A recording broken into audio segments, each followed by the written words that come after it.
আমি কলকাতা বইমেলা থেকে কি বই কিনেছি আজকে আমি সেটাই আপনাদের সঙ্গে শেয়ার করছি। তো একদম প্রথমে আমি যে স্টলে গেছিলাম সেটা হচ্ছে আমাদের ওয়েস্ট বেঙ্গল ট্যুরিজম। ওয়েস্ট বেঙ্গল ট্যুরিজমে ওরা কিন্তু এগুলো বিনামূল্যে এই সমস্ত লিফলেটগুলো দিচ্ছিল। এখানে সমস্ত জায়গা রয়েছে ওয়েস্ট বেঙ্গলেরই, ডুয়ার্স, সুন্দরবন। আমাদের ওয়েস্ট বেঙ্গলে কত কত ঘোরার জায়গা রয়েছে, আমরা এখনও যে জায়গাগুলো ঘুরে পারিনি, মানে তাদের জায়গা, তাদের সমস্ত হিডেন জেম দেখতে পারিনি, সেইগুলোরই সমস্ত হদিশ রয়েছে এই সমস্ত লিফলেটগুলোর মধ্যে। তো এইগুলো আমি নিয়ে এসেছি ডুয়ার্স,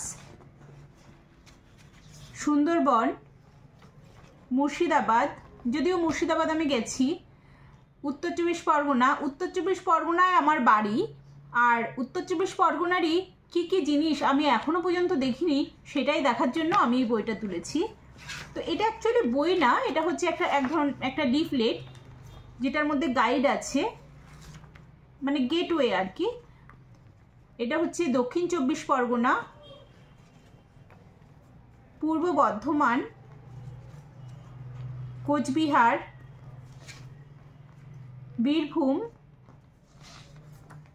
দার্জিলিং,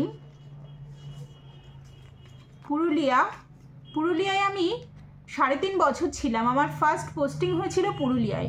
তো পুরুলিয়ার আমি অনেক জায়গায় দেখেছি, আরও যে জায়গাগুলো আমার দেখা হয়নি সেই জায়গাগুলো আমি এখান থেকে দেখতে এবার যাব।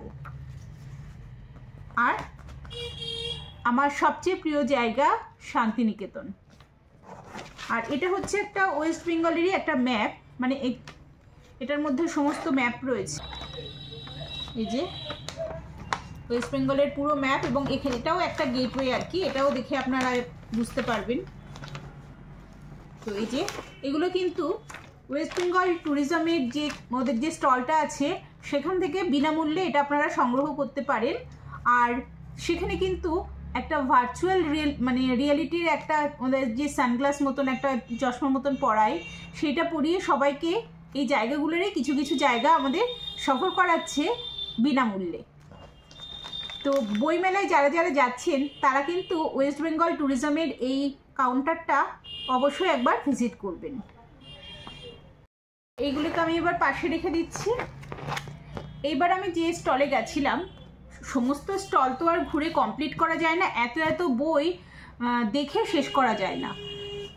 তো বসুমতী থেকে, যে পাবলিশন থেকে আমি নিয়েছি, বসুমতীর কয়েকটা বই নিয়েছি। এটা হচ্ছে দোহাবলি, গুরু নানক, কবির, তুলসীদাস, মীরাবাই, এদের সবার দোহা এর মধ্যে রয়েছে।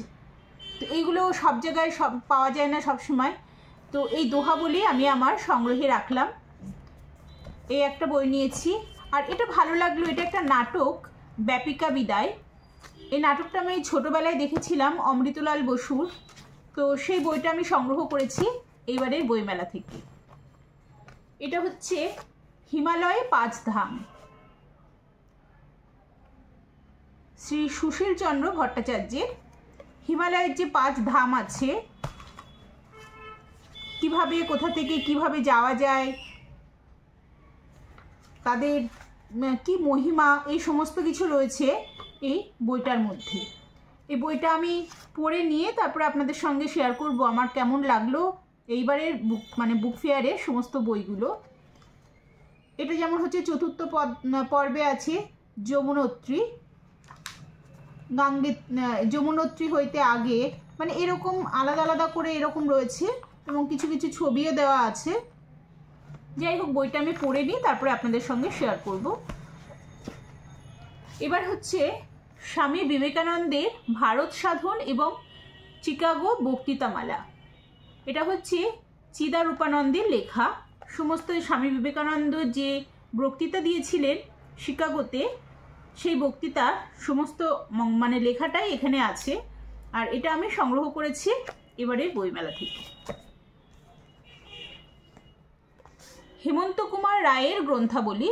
হেমন্ত কুমার রায়ের আমরা কিন্তু অনেকেই ছোটবেলায় টেলিভিশনে আবার যখের ধন, এই যে একটা সিরিয়াল আসতো আর কি, সেটা অনেকেই দেখেছি, এবং আমার ভীষণ ফেভারিট হেমন্ত কুমার রায়ের।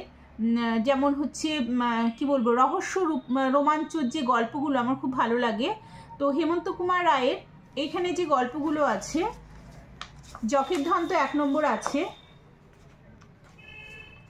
এই যে এটা হচ্ছে সূচিপত্র।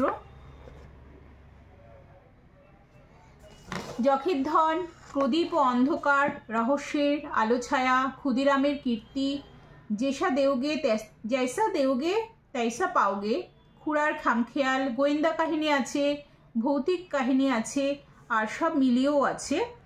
তো যাই হোক, এই বইটা আমি এবার নিয়েছি। এছাড়া নিয়েছি আশাপূর্ণা দেবীর গ্রন্থাবলী। এটা 2টো খণ্ডে আছে, যেটা গ্রন্থাবলী সিরিজ, এটা 2টো খণ্ডে আছে। এখানে অনেকগুলো করে এক একটা বইয়ে গল্প আছে। তো এটা হচ্ছে আশাপূর্ণা দেবীর পুরো গল্প ইয়েটা সিরিজটা এর মধ্যেই রয়েছে, সেটা একটা নিয়েছি।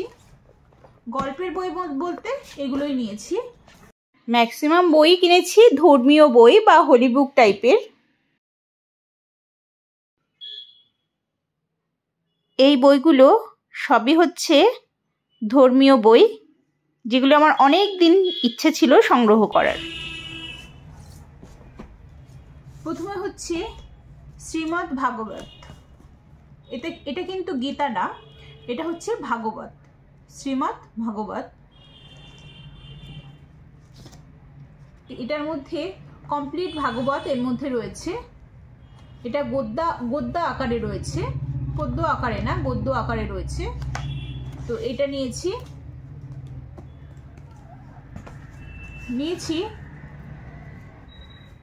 বাল্মীকি রামায়ণ, এটাও গদ্যরূপ। যেমন রামায়ণের আছে পদ্যরূপ, আমি পদ্যরূপটা নিইনি, আমি গদ্যরূপটা নিয়েছি। পুরো গল্পের আকারেই পুরো এটা রয়েছে আমাদের পুরো কমপ্লিট রামায়ণটা, বাল্মীকি রামায়ণ। আর এটা হচ্ছে মহর্ষি কৃষ্ণ দ্বৈপায়ন বেদব্যাস স্বরচিত মহাভারত। এটাও গদ্যরূপ, মানে গদ্যরূপের রামায়ণ, মহাভারত, উপনিষদ আর শ্রীমদ্ ভাগবত। ও আচ্ছা, উপনিষদ এদিকে আছে, এই যে উপনিষদ, সবই কিন্তু গদ্যরূপ, গদ্যে উপনিষদ, সব কিছুই গদ্যরূপে নিয়েছি। মহাভারত, রামায়ণ, উপনিষদ, শ্রীমদ্ ভাগবত, উপনিষদ। এবার হচ্ছে গদ্যে গীতা। গীতারও গদ্যরূপটা পুরো গদ্যে রয়েছে গীতা। আর এটা হচ্ছে স্বামী প্রণবানন্দজির বাণী এবং নির্দেশ। মানে ওনার মানে যে রীতি নীতি সবই হচ্ছে অনন্য। আর আমার তো স্বামী বিবেকানন্দকে যেমন আমি শ্রদ্ধা করি, মনের ভেতর থেকে ভালোবাসি, সেরকম প্রণবানন্দজিও আমার কাছে সেই সমানভাবে সশ্রদ্ধ।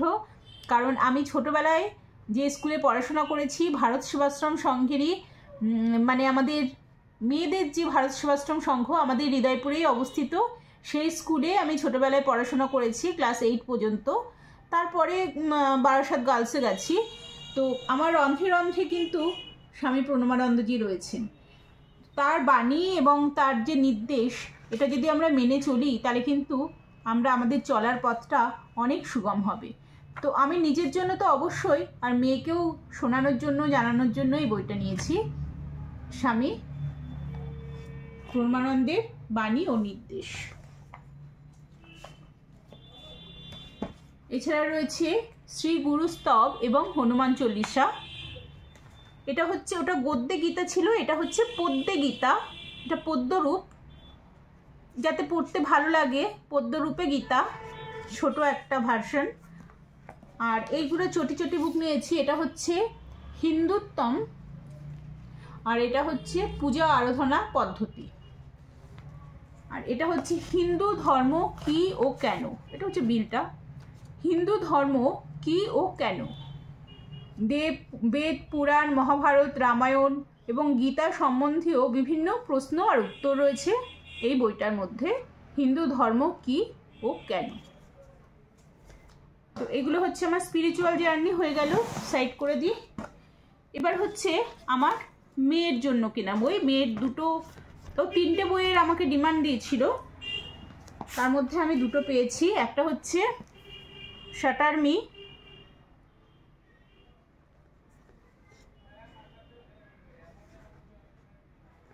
আর একটা হচ্ছে টুইস্টেড লাইস।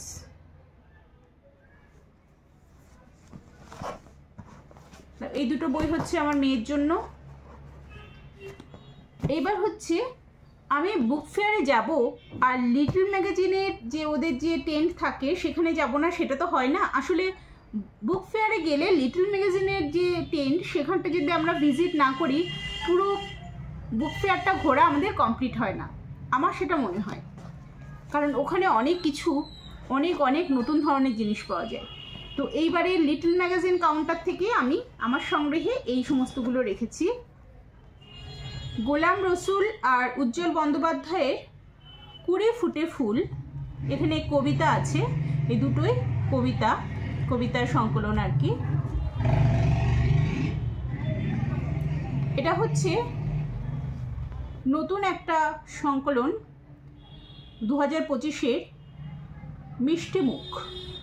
মানে আমাদের যারা বাঙালি, আমাদের তো মিষ্টি মুখ একটা আলাদা একটা আমাদের কাছে একটা ভাবাবেগ। মানে কোনো কিছু শুভ কিছু হলেই আমাদের যেন আগে হচ্ছে মিষ্টি মুখ। তো সেই মিষ্টি মুখের কোথার থেকে কি তার উৎস, সমস্ত ধরনের মিষ্টির উৎসের গল্পগুলো আছে এই মিষ্টি মুখে, সব ধরনের মিষ্টির। তো এই হচ্ছে সেই মিষ্টি মুখ। এটা নিয়েছি মৃত্যু। মৃত্যু কি? মৃত্যুকে অস্বীকার নয়, অতিক্রম করে যেতে চাই, লিখেছে গৌতম বন্দ্যোপাধ্যায়। মৃত্যু প্রসঙ্গে প্রথাগত ধর্মের উদ্ভব এবং সমাধি। নাস্তিকের চোখে মৃত্যু, মানে মৃত্যুকে নিয়ে সবার মানে লেখকদের কার কি মতামত সেটা রয়েছে এই বইটার মধ্যে। এটা হচ্ছে ধর্মনিরপেক্ষ, বিজ্ঞানমনস্ক এবং মানবিক হেতুবাদী সময়কি। এখান থেকে নিয়েছি এই বইটা। এখান থেকে নিয়েছি বিজ্ঞান ও নাস্তিকতা, এই কাউন্টার থেকে আমি এই দুটো বই নিয়েছি। আর এখানে একটা দারুণ বই আমি পেয়েছিলাম, কিন্তু আমি বললাম আমি ঘুরে আসছি, আমি অ্যাকচুয়ালি পরে এত ঘুরে তারপর আমি ভুলে গেছি যে ওই বইটা আবার আমার সংগ্রহ করতে যাওয়ার ছিল। তারপর আমি মানে চলে আসার সময় বাসে বসে উপলব্ধি করছি, মা আমি তো ওই বইটা আনলাম না। মানে বই মেলায় আপনি একটা বই যদি রেখে চলে যান যে আবার ফিরে আসবো, সেটা কিন্তু আর হয় না। সুতরাং কারো যদি মনে হয় হ্যাঁ এই বইটা আমার খুব ভালো লেগেছে, সে বইটা কিন্তু তখনই নিয়ে নেবেন, কারণ ঘুরে আর আসা কিন্তু হয় না। তো আমি ভীষণ রিগ্রেট করছি যে আমি ওই বইটা কেন নিলাম না। আমার ভিডিওটা রয়েছে, আমার আগের যে ভিডিও আমি দিয়েছি বুক ফেয়ারে, সেখানে রয়েছে, ওনার বক্তব্যটাও রয়েছে। উনি আমাকে বলছিলেন এই বইটা আপনি অন্তত নিজের সংগ্রহে রাখুন। এবং আমার মনে হয় আমরা এখনও অনেক কিছু জানি না, সেই জিনিসগুলো যেগুলো আমাদের চোখের সামনে আমরা দেখছি, সেই জিনিসগুলোর অনেক ভেতরে অনেক লুকানো জিনিস থাকে যেগুলো আমাদের সামনে প্রকাশ হয় না। তো সেরকমই একটা বই হচ্ছে ওই বইটা, সেটা আমার সংগ্রহে থাকলো না, এই আর কি। তো এই যে বিজ্ঞান ও নাস্তিকতা, এখান থেকে নিয়েছি এই দুটো বই। আর ক্লীদজ কুসুম এখান থেকে নিয়েছি, এটাও 2025-এর বই, মানে এই সংখ্যা, বইমেলা সংখ্যা। এখানে অনেক দেশি বিদেশি সবার কবিতা আছে, নিবন্ধ আছে। তো এখান থেকে এই বইটা নিয়েছি।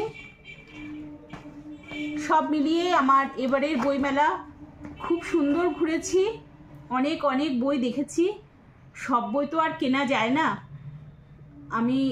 আমার এখানে একটা লাইব্রেরিতে আমার নামে বই আছে, আমি ওখানে লাইব্রেরি থেকে বই আনি, সেই বই পড়ি। আমি আপনাদের সঙ্গে শেয়ার করছি আমি রিসেন্ট কোন বইটা পড়ছি লাইব্রেরি থেকে এনে। একটু আমি আনছি বইটা। এই যে এই বইটা, এটা হচ্ছে আমি এখন পড়ছি লাইব্রেরি থেকে এনে। এটা শ্রী অমিয় নিমাই চরিত, এটা অখণ্ড সংস্করণ, মহাত্মা শিশির কুমার ঘোষের লেখা শ্রী অমিয় নিমাই চরিত। তো এই বইটা হচ্ছে 1110 পাতা, 1110 পাতার বই। আমার হাফ পড়া হয়েছে, আবার আমি আবার করে নিয়ে আসবো। কিন্তু এই সমস্ত বইগুলো যদি আমরা না পড়ি, আমরা কিন্তু আমাদের নিজেদের আমরা পুরোপুরি চিনি না। আমরা আমাদের ইতিহাস পুরোপুরি জানি না। এই বইগুলো আমাদের পড়া উচিত। এই যে আমি আধ্যাত্মের বইগুলো এনেছি, এই বইগুলো আমাদের জানা উচিত, আমাদের নিজেকে চেনা উচিত। তো কি বলবো, বই হচ্ছে আমাদের জীবনে জোনাকির মতন আলো। জোনাকি যেমন আলো দেয়, জোনাকির আলো আমরা কিন্তু দিনের বেলায় উপলব্ধি করতে পারি না ওরা আমাদের কিভাবে দেয়। যখন একদম নিকষ কালো অন্ধকার, তখন ওই জোনাকির আলো কিন্তু আমাদের দিশা দেখায়। তো বই হচ্ছে আমার কাছে মনে হয় সেরকম, মানে আমাদের জীবনের যত অন্ধকার, যত আমরা বই পড়বো, তত বইয়ের এই জোনাকি, আমাদের জোনাকির আলোতে আমাদের মনের সমস্ত অন্ধকার দূর হবে। তো বই পড়ুন, বইকে ভালোবাসুন। আজকের জন্য এইটুকুনি, দেখা হবে পরের ভিডিওতে। সবাই ভালো থাকবেন, সুস্থ থাকবেন।